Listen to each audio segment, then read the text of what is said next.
سورۃ الممتحنہ بسم اللہ الرحمن الرحیم۔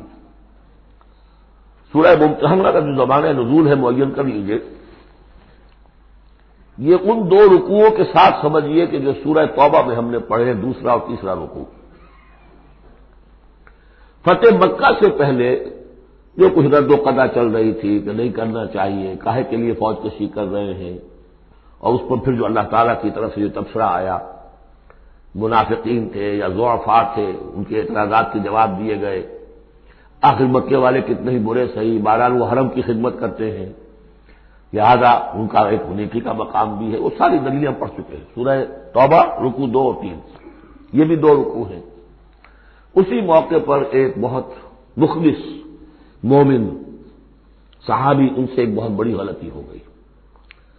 حضرت حاتب ابن ابی بلتعہ رضی اللہ تعالی عنہ بدری ہیں، ان کے گھر والے، ان کا پورا کنبہ ابھی مکے میں تھا، اور ان کا کوئی وہاں پہ رشتہ دار ایسے نہیں تھے کہ جو ان کی حفاظت کر سکے۔ انہیں یہ اندیشہ ہوا کہ اگر واقعی اب جنگ ہو گئی اور اگر ہم جا رہے ہیں مکے پر چڑھائی کرنے کے لیے، تو پھر یہ ہے کہ مکے میں جو مشرکین ہیں، کفار ہیں، وہ میرے بچوں کو، میرے گھر والوں کو شدید نقصان پہنچا سکتے ہیں، لہٰذا میں ان کے ساتھ کوئی نیکی کروں تاکہ میرے اس احسان کو پیش نظر رکھ کر وہ میرے گھر والوں کا لحاظ کریں۔ انہوں نے ایک خط لکھا مکے والوں کے نام، اور اس میں گویا کہ وہ سیکرٹ جو ہے وہ لیک کر دیا کہ محمد اب تم پر چڑھائی کرنے والے ہیں صلی اللہ علیہ وسلم۔ یہ احسان دھرا۔ ایک عورت کو وہ خط دیا، اس عورت نے اس خط کو اپنی چٹیا میں باندھ لیا تاکہ تلاشی لی جائے تو کہیں سے نکلے نہ، اور وہ عورت وہ خط لے کر روانہ ہو گئی۔ ادھر حضور کو اللہ تعالیٰ نے وحی سے مطلع کر دیا۔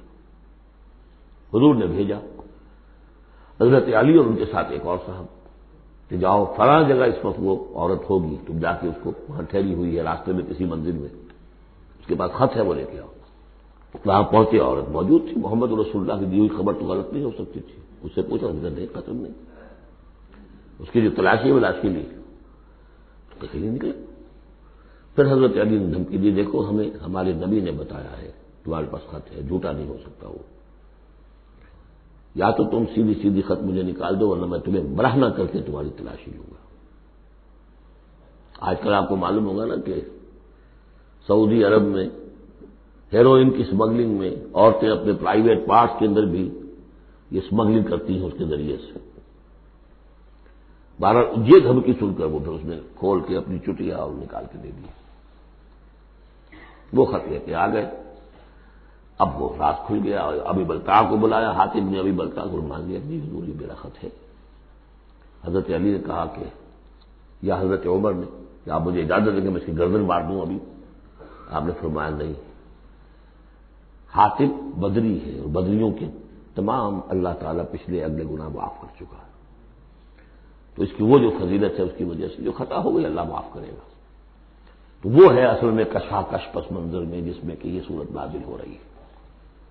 یا ایھا الذین آمنوا لا تتخذوا عدوی وعدوکم اولیاء، اہل ایمان تم میرے اور اپنے دشمنوں کو اپنا دوست اور ولی نہ بناؤ۔ ان کی خیر خواہی، ان کی بھلائی، ان پہ احسان کرنے کی کوشش، ان کے ساتھ اپنے گڈ آفیسز بلڈ کرنے کی کوشش۔ تلقون الیہم بالمودۃ، تم ان پر ان کی طرف رجوع کرتے ہو، بھیجتے ہو پیغام دوستی کے، خلوص و اخلاص کے۔ وقد کفروا بما جاءکم من الحق، حالانکہ انہوں نے کفر کیا ہے، انکار کیا ہے اس حق کا جو تمہارے پاس آیا ہے۔ یخرجون الرسول وایاکم، وہی ہے جو نکالتے ہیں، یعنی جنہوں نے نکالا ہے رسول کو صلی اللہ علیہ وسلم، تمہیں بھی نکالا ہے، ان تؤمنوا باللہ ربکم، صرف اس جرم کی پاداش میں کہ تم ایمان رکھتے ہو اللہ پر، اپنے رب پر۔ ان کنتم خرجتم جہادا فی سبیلی، اگر تو تم نکلے تھے مکے سے اور تم نے ہجرت کی تھی اس لیے کہ میری راہ میں جہاد کرو گے، تو یہ طرز عمل تمہیں اس کے منافی ہے۔ وابتغاء مرضاتی، اور میری رضا جوئی کے لیے تم نکلے تھے، تو سرون الیہم بالمودۃ، تم خفیہ پیغامات بھیجتے ہو ان کو دوستی کے، احسان مبنی۔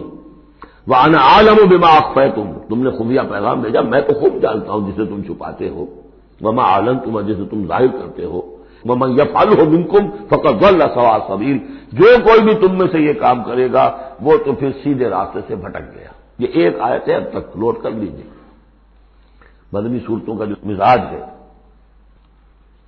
یا ایھا الذین آمنوا لا تتخذوا عدوی وعدوکم اولیاء تلقون الیہم بالمودۃ وقد کفروا بما جاءکم من الحق یخرجون الرسول وایاکم ان تؤمنوا باللہ ربکم ان کنتم خرجتم جہادا فی سبیلی وابتغاء مرضاتی تسرون الیہم بالمودۃ وانا اعلم بما اخفیتم وما اعلنتم ومن یفعلہ منکم فقد ضل سواء السبیل۔ ان یثقفوکم یکونوا لکم اعداء، اگر وہ کہیں تمہیں پا لیں، یعنی تم ان کے ہاتھ لگ جاؤ، ہتھے چڑھ جاؤ، وہ تمہارے ساتھ دشمنی کریں گے۔ وَيَبْسُطُوا إِلَيْهِمْ أَيْدِيَهُمْ، اپنے ہاتھ بڑھائیں گے تمہاری طرف، وَأَلْسِنَتَهُمْ، اور اپنی زبانیں، بِالسُّوءِ، برے ارادے کے ساتھ تمہیں نقصان پہنچائیں گے، ان کی زبانیں بھی ان کے ہاتھ بھی۔ وَوَدُّوا لَوْ تَكْفُرُونَ، اور ان کی خواہش ہوگی شدید کہ کسی طرح تم بھی دوبارہ کافر ہو جاؤ۔ لَن تَنفَعَكُمْ أَرْحَامُكُمْ، تمہیں ہرگز نفع نہیں پہنچائیں گے تمہارے رحمی رشتے، وَلَا أَوْلَادُكُمْ، نہ تمہاری اولادیں، یوم القیامہ، قیامت کے دن، یفصل بینکم، اللہ فیصلہ کر دے گا تمہارے مابین، واللہ بما تعملون بصیر، اور جو کچھ تم کر رہے ہو اللہ اسے دیکھ رہا ہے۔ قد کانت لکم اسوۃ حسنۃ فی ابراہیم والذین معہ، تمہارے لیے ایک اچھا نمونہ ہے، بہت عمدہ ماڈل ہے، اسوہ حسنہ ہے، فی ابراہیم والذین معہ، ابراہیم اور ان کے ساتھیوں کے معاملے میں، ان کی شخصیتوں کی صورت میں۔ اذ قالوا لقومہم، جبکہ انہوں نے کہا اپنی قوم سے، برملا کہہ دیا، انا براء منکم، ہم بری ہیں تم سے، ومما تعبدون من دون اللہ، اور جن کو بھی تم پوج رہے ہو اللہ کے سوا، ہمارا ان سے کوئی رشتہ نہیں، کوئی تعلق نہیں، ہم اعلان براءت کر رہے ہیں ان سے۔ کفرنا بکم، ہم منکر ہوئے تم سے بھی، وبدا بیننا وبینکم العداوۃ والبغضاء ابدا، اور اب تمہارے اور ہمارے مابین عداوت اور بغض اور بیل شروع ہو چکا ہے، اب یہ ہمیشہ باقی رہے گا، حتیٰ تؤمنوا باللہ وحدہ، جب تک کہ تم ایمان نہ لاؤ اللہ پر توحید کے ساتھ، یعنی جب تک اس طرح ننگی تلوار نہ بن جائے ایک مومن۔ حزب اللہ کو ننگی تلوار بننا پڑتا ہے، رشتوں کو کاٹنا پڑتا ہے، وَلَوْ كَانُوا آبَاءَهُمْ أَوْ أَبْنَاءَهُمْ أَوْ إِخْوَانَهُمْ أَوْ عَشِيرَتَهُمْ، سورہ مجادلہ میں پڑھا ہے ابھی۔ تو یہ حضرت ابراہیم علیہ السلام کا معاملہ، الا قول ابراہیم لأبیہ لأستغفرن لک، سوائے اس کے کہ ابراہیم نے ایک وعدہ کیا تھا اپنے باپ سے کہ میں آپ کے لیے ضرور استغفار کروں گا۔ یہ سورہ مریم میں ہم پڑھا ہے، جب اس نے کہا تھا کہ تم نکل جاؤ، واہجرنی ملیہ، اراغب انت عن آلہتی یا ابراہیم لئن لم تنتہ لارجمنک واہجرنی ملیہ۔ حضرت ابراہیم نے کیا کہا تھا؟ سلام علیک ساستغفر لک ربی انہ کان بی حفیہ، میں آپ کے لیے ابا جان، میں اپنے اللہ سے دعا کروں گا، استغفار کروں گا۔ وما املک لک من اللہ من شیء، مجھے اختیار کوئی نہیں ہے آپ کے بارے میں اللہ کے ہاں، کچھ نہیں، آخری اختیار اللہ کا ہے۔ ربنا علیک توکلنا والیک انبنا والیک المصیر، پروردگار ہم نے تجھی پر توکل کیا اور الیک انبنا، اور تیری طرف رجوع کیا، والیک المصیر، اور تیری طرف لوٹ جانا ہے۔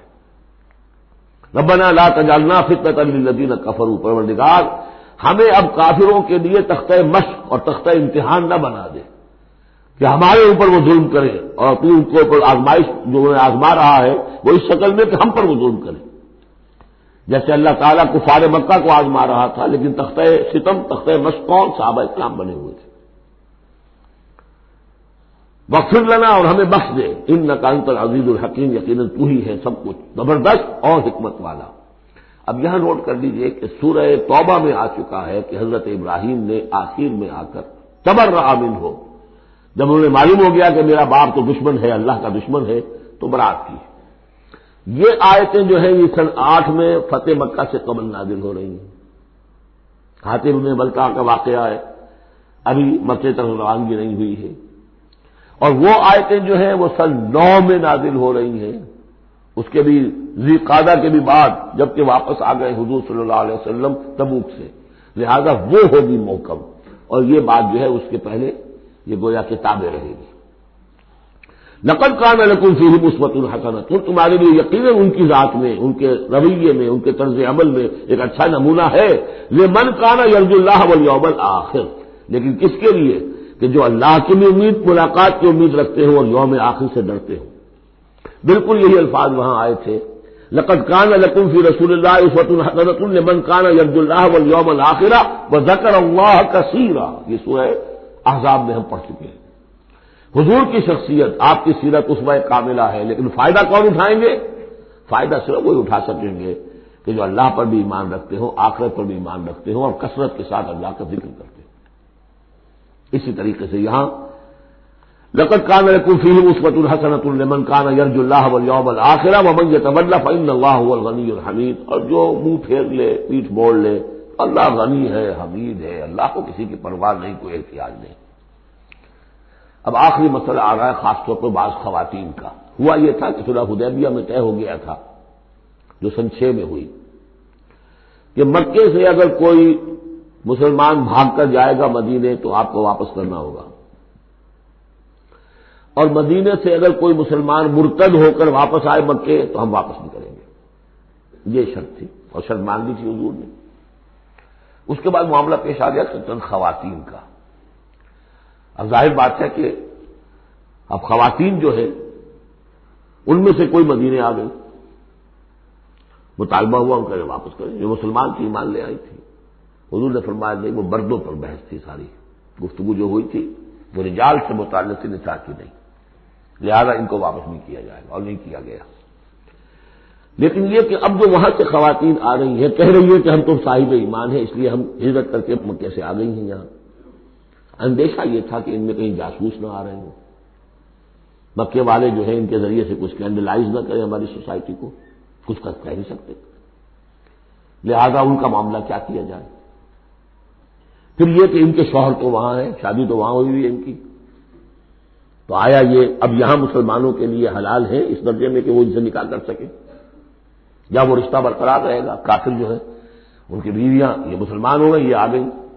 تو یہ مسائل تھے خواتین کے کہ جن کو اس رکوع میں سورہ ممتحنہ کے اور آخر میں پھر خواتین کی بیعت کا تذکرہ ہے اس میں۔ اور یہ میں سمجھتا ہوں کہ اللہ تعالیٰ کی طرف سے کمپنسیشن ہوتی ہے، جیسا کہ میں نے بتایا تھا کہ باپ اور ماں میں فرق یہ رکھا گیا، قانونی طور پر باپ کا پلڑا بھاری ہے،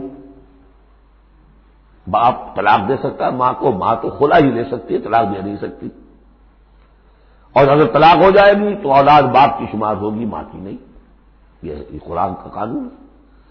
لیکن دوسری طرف ماں کی خدمت 3 درجے زیادہ ضروری ہے باپ سے، خدمت میں 3 درجے فائق رکھ دیا ماں کو، اور کہا کہ جنت اس کے قدموں تلے۔ تو کمپنسیشن ہوتی ہے، کسی ایک جگہ پر کمی ہے تو دوسری جگہ اس کو، اسی کا نام بیلنس ہے۔ یہ ترازو کے یہ دونوں جو ہیں، اگر بازو جو ہیں یہ برابر ہے تو ایک سیر ادھر ڈالیں گے، ایک سیر ادھر ڈالیں گے، ترازو کی ڈنڈی سیدھی رہے گی۔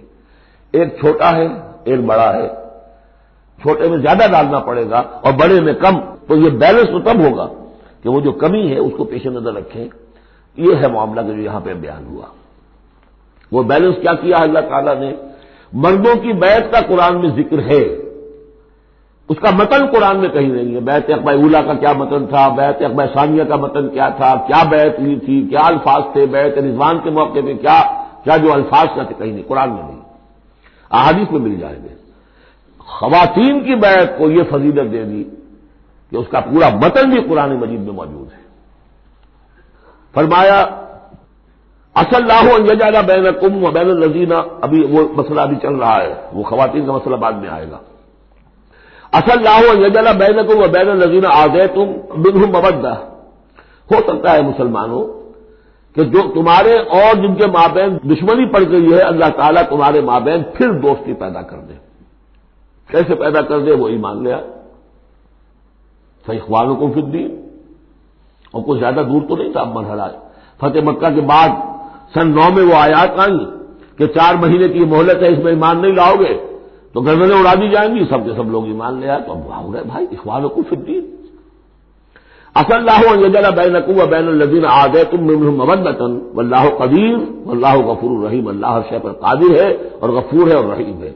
لا ينهاكم الله عن الذين لم يقاتلوكم، اللہ تعالیٰ تمہیں ان لوگوں سے نہیں روکتا کہ جنہوں نے تم سے کبھی جنگ نہیں کی فی الدین، دین کے معاملے میں، ولم یخرجوکم من دیارکم، اور نہ تمہیں نکالا تمہارے گھروں سے، ان تبروہم وتقسطوا الیہم، کہ تم ان کے ساتھ کوئی بھلائی کرو یا انصاف کا معاملہ کرو۔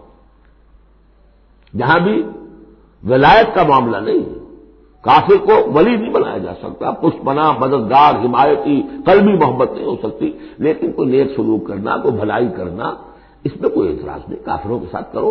جو غیر حربی ہے، جس کے ساتھ جنگ نہیں ہے، جس نے کبھی آپ کے خلاف آپ کے کسی دشمن کی مدد نہیں کی ہے، اس کا معاملہ مختلف رہے گا۔ ان اللہ یحب المقسطین، اللہ تعالیٰ انصاف کرنے والوں کو پسند کرتا ہے۔ انما ینہاکم اللہ عن الذین قاتلوکم فی الدین، تمہیں اللہ روک رہا ہے ان سے کہ جنہوں نے تم سے جنگ کی ہے دین کے معاملے میں، دین کی وجہ سے، واخرجوکم من دیارکم، نکالا ہے تمہیں تمہارے گھروں سے، وظاہروا علی اخراجکم، اور انہوں نے گٹھ جوڑ کیا ہے تمہارے نکالنے پر، ایک دوسرے کی مدد کی ہے، ان تولوہم، کہ تم ان کے ساتھ ولایت، باہمی ولایت باہمی کا رشتہ قائم کرو، اس سے روکا ہے۔ ومن یتولہم، اور جو کوئی ان کے ساتھ دوستی کرے گا، فاولئک ھم الظالمون، تو وہی لوگ ہیں کہ جو ظالم ہیں۔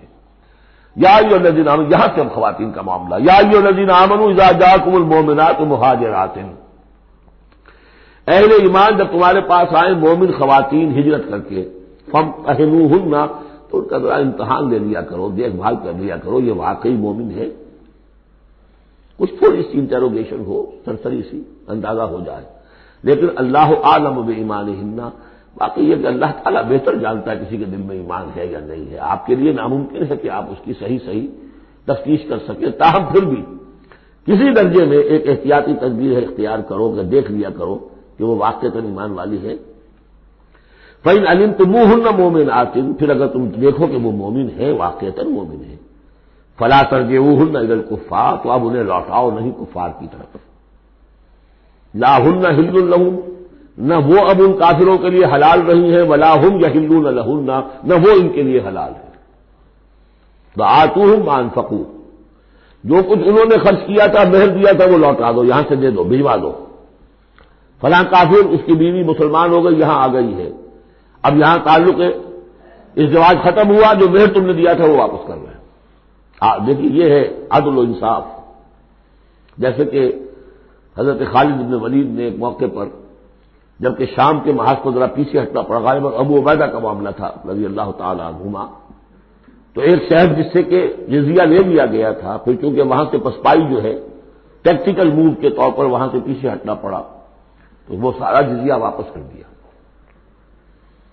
ہم جا رہے ہیں، اب آپ لوگوں کی حفاظت کا ذمہ ہم نہیں لے سکتے، ذمہ کا مطلب ہے ہمیں آپ کی حفاظت کی ذمہ داری پوری کرنی تھی، نہیں کر سکتے، یہ رقم واپس، اور دھاڑے مار مار کر وہ روئے کہ یہ لوگ فرشتہ لوگ یہ جا رہے ہیں ہمیں چھوڑ کر۔ تو یہاں بھی کہا جا رہا ہے کہ وہ کافر ہیں، لیکن یہ کہ ان کے جو انہوں نے مہر وغیرہ دیا ہوا ہے مسلمان عورتوں کا، واپس کر لوٹا دو۔ وَلَا جُنَاحَ عَلَيْكُمْ أَن تَنكِحُوهُنَّ إِذَا آتَيْتُمُوهُنَّ أُجُورَهُنَّ، اور اے مسلمانوں تم پر کوئی حرج نہیں ہے، کوئی گناہ نہیں ہے کہ تم اب ان خواتین سے نکاح کر لو جبکہ تم انہیں ان کے مہر ادا کر دو۔ وَلَا تُمْسِكُوا بِعِصْمِ الْكَوَافِرِ، اور اگر تمہاری بیویاں وہاں ہیں، کوئی رہ گئی ہے، اب کفر پہ ہیں، تو تم بھی ان کے ناموس کو اپنے قبضے میں نہ رکھو، یعنی انہیں طلاق دے دو، انہیں فارغ کر دو کہ ہمارا تم سے کوئی تعلق نہیں۔ بس ما انفقتم، اور ان سے مانگ لو جو بھی تم نے ان کو دیا تھا مہر کے طور پر، جب ہمارے اور تمہارے درمیان وہ رشتہ ختم ہوا، میرا مہر واپس کرو۔ وَلْيَسْأَلُوا مَا أَنفَقُوا، جو انہوں نے خرچ کیا تھا وہ مانگ لیں، جو یہاں مسلمان عورتیں آ گئی ہیں ان کا مہر لوٹا دیا جائے۔ ذالکم حکم اللہ یحکم بینکم، یہ اللہ کا حکم ہے اور اللہ تمہارے مابین فیصلہ کر رہا ہے۔ واللہ علیم الحکیم، اللہ سب کچھ جاننے والا ہے، کمال حکمت والا۔ وَإِنْ فَاتَكُمْ شَيْءٌ مِّنْ أَزْوَاجِكُمْ، اور اگر کوئی چیز جاتی رہے تمہارے ہاتھ سے تمہاری بیویوں کے معاملے میں، یعنی مسلمان مرد ہجرت کر کے آ گیا، بیوی اس کی وہاں پر ہے اور وہ کافرہ ہے، مشرکہ ہے، اور اس سے وہ کہتا ہے میرا مہر واپس کرو، وہ نہیں کرتی، وہ مہر واپس نہیں کر رہی، اسے یہاں پہ نکاح کرنے کے لیے مہر ادا کرنا پڑے گا، اس کے پاس پیسے نہیں، اس مسئلے کا حل بتایا۔ وَإِنْ فَاتَكُمْ شَيْءٌ مِّنْ أَزْوَاجِكُمْ، تمہارے کچھ لوگوں کی طرف سے اگر انہیں یہ نقصان پہنچ جائے کہ انہیں وہ مہر واپس نہ ملے، فعاقبتم الی الکفار، یہ کفار کے ہاں رہ گیا، وہ نہیں دے رہے تم مہر. فعاقبتم، پھر اگر کہیں تمہارا ہاتھ پڑ جائے، کہیں کسی جگہ تمہیں فتح مل جائے، کہیں سے تمہیں مال غنیمت یا مال فہ ہاتھ آ جائے، فآتوا الذین ذهبت ازواجهم، تو ان لوگوں کو کچھ دے دلا دو کہ جن کی بیویاں جاتی نہیں اس کفر اور اسلام کی وجہ سے، رشتہ جو کٹ گیا ہے، تاکہ اب وہ اپنی اس رقم سے جو انہیں دی جا رہی ہے وہ یہاں نکاح کر سکے. اور جو خواتین وہاں سے آ رہی ہیں جن کا کہ حکم دے دیا گیا کہ یہاں سے ان کے مہر واپس کر دو، تو اب ان سے وہ نکاح کریں گے تو مہر دینے تو کم ہوگا. فآتوا الذین ذهبت ازواجهم مثل ما انفقوا واتقوا اللہ الذی انتم بہ تؤمنون، مومنون، اور اس اللہ کا تقوی اختیار کرو جس پر کہ تمہارا ایمان ہے. یا ایھا النبی، اے نبی صلی اللہ علیہ وسلم، اذا جاءک المؤمنات یبایعنک، جب آپ کے پاس آئیں مومن خواتین آپ سے بیعت کرتی ہوئی، الا لا یشرکن باللہ شیئا، پہلی شرط یہ ہے کہ وہ عہد کریں کہ وہ اللہ کے ساتھ کسی شے کو شریک نہیں کریں گی. ولا یسرقنا، دوسری یہ کہ چوری نہیں کریں گی. ولا یزنینا، کوئی بدکاری نہیں کریں گی. ولا یقتلن اولادہن، اپنی اولاد کو قتل نہیں کریں گی. ولا یاتین ببہتان یفترینہ بین ایدیہن وارجلہن، اور نہ ہی وہ کوئی ایسا طوفان باندھیں گی، کوئی بہتان لگائیں گی جو ان کے ہاتھوں اور پاؤں کے مابین سے ہو. سیکسول اسکینڈلس، کوئی عورت جو تہمت لگا دے کسی کے اوپر اس نے میری آبرو ریزی کی ہے یا اس نے کسی اور اعتبار سے، تو یہ چیزیں بھی نہیں. اور یہ ہوتا رہا ہے، انبیاء تک کے ساتھ ہوا ہے. ولا یعصینک فی معروف، اور آخری بات یہ اس بیعت کے اندر کہ جو بھی آپ بھلی بات ان سے کہیں گے اس کے اندر آپ کی نافرمانی نہیں کریں گے. یہ ہے آرٹیکلز آف بیع خواتین کے لیے. فبایعہن، تو اے نبی ان کی بیعت قبول کر لیجیے، انہیں بیعت کر لیجیے اپنے سے. واستغفر لہن اللہ، اور ان کے ساتھ ان کے لیے اللہ تعالیٰ سے استغفار کیجیے. ان اللہ غفور الرحیم، یقیناً اللہ غفور الرحیم ہے. اب یہاں نوٹ کر لیجیے کہ جو بیعت مردوں سے لی گئی بیعت عقبہ ثانیہ، بیعت عقبہ اولیٰ جو تھی وہ تقریباً یہی تھی، اسی لیے اس کو بیعت النساء بھی کہتے ہیں، پہلی بیعت. ابھی جو ہے وہ کوئی ایسی شکل سامنے نہیں تھی کہ کوئی جماعتی تشکیل ہو رہی ہو، جماعت بنانی ہو. اور ہمارے ہاں جو بھی صوفیاء ہیں جو بیعت لیتے ہیں وہ بھی تقریباً اسی کو دلیل بناتے ہیں. بیعت عقبہ اولیٰ اور بیعت النساء وہ اسی بات کا اہم لیتے ہیں، شرک نہیں کروں گا، یہ نہیں کروں گا، چوری نہیں کروں گا، نیکی کے کام کروں گا، وغیرہ وغیرہ. تو صوفیاء کی بیعت، خواتین کی بیعت اور بیعت عقبہ اولیٰ تقریباً یہ ہے. لیکن وہ بیعت جس سے کہ جماعتی زندگی وجود میں آئی وہ بیعت عقبہ ثانیہ ہے.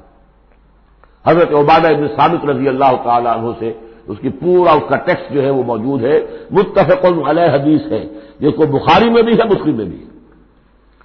بایعنا رسول اللہ صلی اللہ علیہ وسلم، وہ فرماتے ہم نے بیعت کی تھی اللہ کے رسول سے صلی اللہ علیہ وسلم، علی السمع والطاعۃ، آپ کا ہر حکم سنیں گے، اطاعت کریں گے. فی العسر، تنگی اور مشکل میں بھی، والیسر، اور آسانی میں بھی، والمنشط، اس حالت میں بھی کہ ہماری طبیعتوں میں انشراح ہو کہ ہاں یہ کام واقعتاً بہت مفید ہے، صحیح ہے.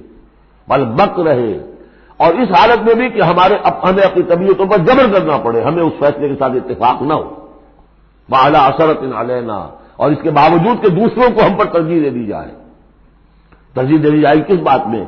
آپ امیر بنا رہے ہیں فلاں شخص کو، یہ تو ابھی نوبارد ہے، ابھی آیا ہے، ابھی شامل ہوا ہے ہم نے، اور ہم پرانے آپ کے ساتھی ہیں. نہیں، پریروگیٹو ہے یہ آپ کا، جس کو چاہیں امیر بنائیں. وعلی اللہ نضال الامر اہلہ، جنہیں آپ ذمہ دار بنائیں گے ان سے ہم جھگڑیں گے نہیں، ان سے لڑیں گے نہیں، ان کی اطاعت کریں گے. من اطاعنی فقد اطاع اللہ ومن عصانی فقد عصی اللہ ومن اطاع امیری فقد اطاعنی ومن عصی امیری فقد عصانی. وعلی نقول بالحق اینما کنا، آخری شرط یہ کہ ہم حق بات ضرور کہیں گے جہاں کہیں بھی ہوں گے.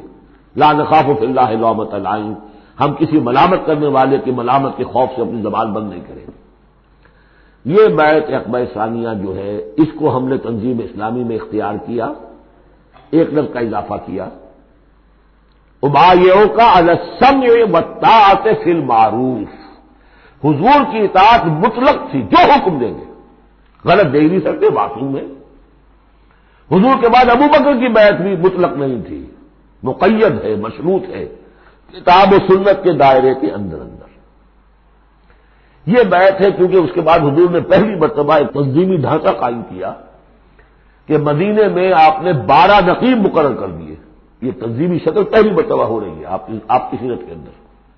مکے میں تو چونکہ آپ خود موجود ہیں اور سب صحابہ وہیں ہیں، چھوٹا سا شہر ہے، تو کسی تنظیمی ساتھے کی اور ڈھانچے کی اور لمبی چوڑی چین جو ہے بنانے کی ضرورت ہی نہیں. اب مدینہ دور ہے، وہاں سے کچھ لوگ 9 خزرج میں سے اور 3 اوس میں سے آپ نے نقیب بنائے. اب ان کی ذمہ داری بنی. اس طرح جماعتی تنظیم جو بنی ہے وہ اس بیعت پر بنی ہے. البتہ چونکہ خواتین کا معاملہ یہ ہے کہ جماعتی جدوجہد جو آگے چلنی ہے اس میں جہاد اور قتال کے جو مراحل آنے ہیں اس میں خواتین کا حصہ بالواسطہ ہے، بلا واسطہ نہیں ہے، ڈائریکٹ نہیں ہے. وہ بیعت ان سے نہیں دی گئی بلکہ یہی بیعت لی گئی ہے کہ اس کے اندر یہ افعال ہیں، یہ نہیں کریں گے. اور یہ کہ ہاں جو امیر ہیں حضور صلی اللہ علیہ وسلم جو بھی حکم دیں گے بھلائی کا حکم ہوگا اس میں ان کی نافرمانی نہیں کریں گے. اس کو ہم نے تنظیم میں خواتین کی بیعت کے لیے بعین ہی یہی الفاظ اختیار کیے. اور واقعہ یہ کہ اس کا بہت ایک اہم پہلو یہ ہے کہ چاہے خواتین کو وہ دوسرے کام نہیں کرنے جو مردوں والے ہیں، جنگ میں جانا ہے یا کوئی اور مسئلہ ہے، لیکن ایک سینس آف بلانگنگ ہو جاتی ہے کہ ایک گروہ کے ساتھ ہونا. کونوا مع الصادقین، کوئی ہے جس کے ساتھ آپ نے اپنے آپ کو آئیڈینٹیفائی کیا، جماعتی زندگی ہے اور اس کے تحت ایک کام ہو رہا ہے، اس کی برکتیں جو ہیں. یہ حضرت عمر کا قول ہے، اثر ہے، لا اسلام الا بالجماعہ ولا جماعہ الا بالامارہ ولا امارہ الا بالاجتماع ولا سماع الا بالطاعہ. کوئی اسلام نہیں ہے بغیر جماعت کے، کوئی جماعت نہیں بغیر عمارت کے، کوئی عمارت نہیں بغیر حکم سننے کے، اور سننے کا کوئی فائدہ نہیں ہے تک مانا نہ جائے. حضور نے فرمایا علیکم بالجماعہ ید اللہ علی الجماعہ، تم پر لازم ہے کہ جماعت کی شکل میں رہو، اور اللہ کی مدد اور تائید جماعت کے ساتھ ہوتی ہے. اور اس جماعت خانی کے لیے جو مسنون اور منسوس اور معصور بنیاد ہے وہ ہے بیعت، جس کو ہم نے چھوڑ دیا. دوسرے طریقے جو ہے جماعت سازی کے، دستور ہو، دستور کے مطابق ہو، قوانین ہو، بائی لاز ہو، یہ بھی حرام نہیں ہے، یہ بھی مباح ہے. لیکن مباح ہونا اور بات ہے، اور منسوس ہونا، مسنون ہونا، معصور ہونا یہ بالکل اور بات ہے. زمین و آسمان کا فرق ہے. بہرحال ہم نے تنظیم اسلامی میں اس بیعت کے نظام کو اختیار کیا. اللہ کا شکر ہے کہ جو ایک انسٹیٹیوشن اسلام کا بالکل ختم ہو گیا تھا، ڈیڈ، مطلوب، ہم نے اسے زندہ کیا ہے. آخری آیت ہے یا ایھا الذین آمنوا لا تتولوا قوما غضب اللہ علیہم، اہل ایمان ان لوگوں کے ساتھ دوستی نہ کرو جن پر اللہ کا غضب ہے. جہاں سے یہ صورت شروع ہوئی تھی اختتام پر پھر وہی بات آ گئی. قد یئسوا من الآخرہ، یہ آخرت سے مایوس ہو چکے ہیں. کما یئس الکفار من اصحاب القبور، جیسے کہ کفار مایوس ہو چکے ہیں اصحاب قبور میں سے.